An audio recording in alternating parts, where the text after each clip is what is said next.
Crores bank అకౌంట్‌లో ఉన్న rich people car, house కొనడానికి లోన్ ఎందుకు తీసుకుంటారో ఎప్పుడైనా ఆలోచించారా? మనం లోన్ అంటే బర్డెన్ అని అనుకుంటాం. కానీ చాలా మంది రిచ్ పీపుల్ లోన్‌ని డెట్‌గా కాకుండా వెల్త్ బిల్డింగ్ టూల్ లాగా యూజ్ చేస్తారు.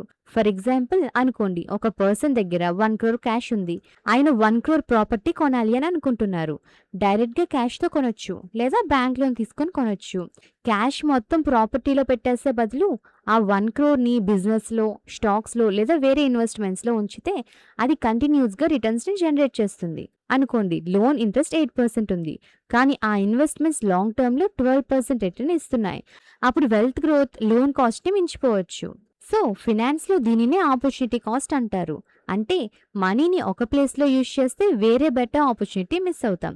రిచ్ పీపుల్ ఈ కాన్సెప్ట్‌ని చాలా సీరియస్‌గా కన్సిడర్ చేస్తారు. ఇంకా లోన్‌ని స్మార్ట్‌గా యూజ్ చేయడంని లివరేజ్ అంటారు. కరెక్ట్‌గా యూజ్ చేస్తే వెల్త్‌ని ఫాస్ట్‌గా గ్రో చేయొచ్చు. కానీ రిటర్న్స్ తక్కువ వచ్చినా లేదా క్యాష్ ఫ్లో ప్రాబ్లమ్స్ వచ్చినా రిస్క్ కూడా ఉంటుంది. అందుకే రిచ్ పీపుల్ దగ్గర క్యాష్ ఉన్నా కూడా కొన్ని సిచ్యువేషన్‌లో లోన్‌ని ప్రిఫర్ చేస్తారు. వాళ్ళ గోల్ డెట్ తీసుకోవడం కాదు, మనీని ఎక్కువ పని చేయించడం. ఈ వీడియో కనుక మీకు నచ్చినట్లయితే like and subscribe to marketers Telugu.